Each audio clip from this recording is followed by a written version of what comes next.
Hey everyone, this is a story I've buried deep, and I'm sharing it here anonymously because it's too heavy to hold alone.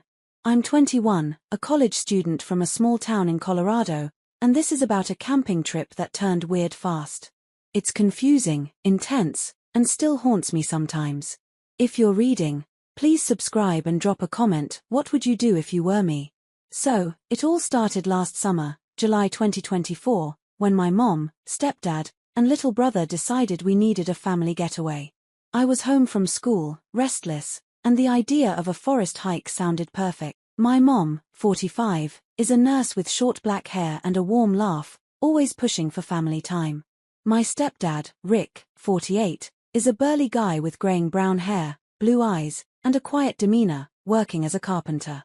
My brother, Ethan, 14, is a skinny kid with messy blonde hair, obsessed with video games. We packed tents, a cooler with food, and hiking gear, piling into Rick's old SUV. The drive to the Rockies was scenic: pine trees, winding roads, the air growing crisp.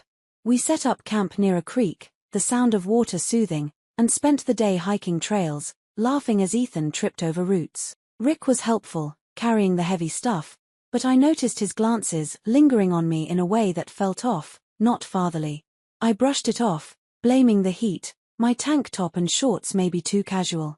That night, we built a fire, roasting marshmallows, the stars bright above. Mom and Rick sipped beer, Ethan played a ukulele he'd brought, and I felt a rare family bond. But those looks from Rick stuck with me.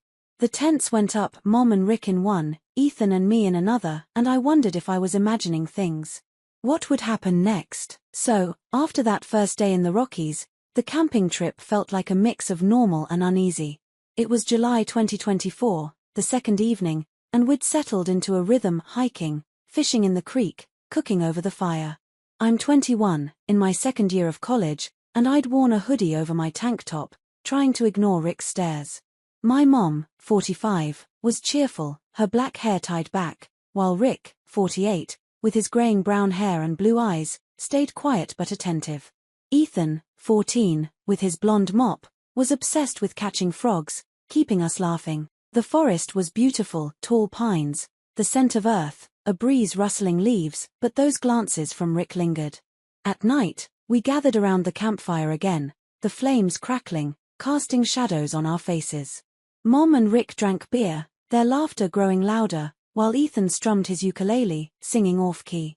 I sipped water, feeling the warmth, but Rick's eyes kept finding me, an intensity one couldn't place.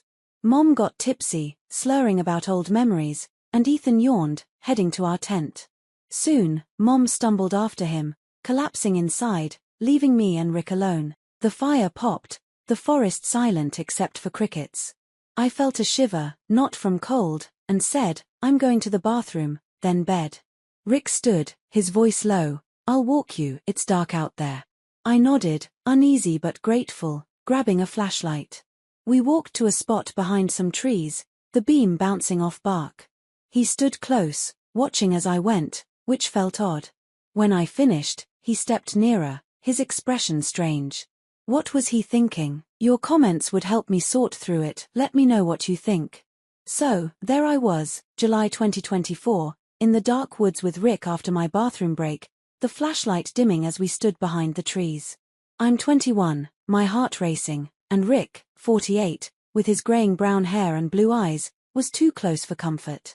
The creek murmured nearby, the air cool, but his presence felt heavy. I'd just finished, pulling up my shorts, when he stepped forward, his gaze intense. "Don't wipe," he said softly, his hand brushing between my legs before I could react. I froze, shocked, as he inhaled and murmured, "I like your smell." My mind screamed, this was my stepdad, but my body didn't move. He suggested we go to my tent, everyone asleep, his voice low. It was bizarre, wrong, yet a part of me, curious and confused, nodded. We crept back, the tent flap rustling as we entered. Ethan and Mom were out cold in the other tent, the forest silent. Inside, Rick's hands trembled as he slid my shorts and underwear down, his breath warm. He kissed me there, slow and deliberate, the sensation overwhelming. I lay back, the sleeping bag crinkling, my mind a whirlwind of guilt and pleasure. It went on, his experience guiding, and I found myself lost in it, the intimacy strange but intense. Then the tent zipper screeched. Ethan, bleary-eyed, peeked in. Rick's head shot up, pulling away, stammering, "Thought I heard something." Ethan blinked, confused, and mumbled, retreating. I sat up, breathless, a mix of satisfaction and dread. Rick adjusted himself, avoiding my eyes, and left. The night felt heavier, my thoughts tangled. What did Ethan see? After that shocking moment in the tent, the night of July 2024 stretched on, the forest quiet except for my pounding heart. I'm 21, sitting in the dim tent, my shorts back on, the air thick with what just happened. Rick, 48, had slipped out, his blue eyes avoiding mine, leaving me with a rush of emotions: satisfaction, guilt, fear. Ethan, 14, had seen something, his sleepy face peering in, but he'd mumbled and gone back to Mom's tent. I lay there, the sleeping bag cold, replaying it: Rick's touch, his words, the intimacy I hadn't stopped. Morning came with birdsong, Mom stirring, oblivious, her black hair messy from sleep. Rick acted normal, brewing coffee over the fire, his graying hair damp with dew, but I caught his glance, a mix of regret and something else. Ethan was quiet, poking at his cereal, and I wondered if he understood. We hiked that day, the Rockies' stunning, rugged peaks, wildflowers, but my mind was elsewhere. Mom chatted about work, Rick carried the pack, and I stayed close to Ethan, testing him. "Weird night, huh?" I asked. He shrugged, thought I dreamed it, and I let it drop, relieved. Back at camp, we cooked dinner, the tension simmering. I avoided Rick, but he found me by the creek later, whispering, "Sorry if I crossed a line." I nodded, unsure, the memory of his kisses lingering. It felt extreme, a secret I couldn't share. That night, we slept separately, the forest a buffer. I wondered if Ethan would tell Mom, but he didn't. The trip ended, and we drove home, the SUV silent. What would this mean? Thanks for reading. Please comment with your take, I need the perspective. After that camping trip in July 2024, life back in Colorado settled into an odd routine. I'm 21, back at college now, October 2025, and the memory of that night with Rick lingers.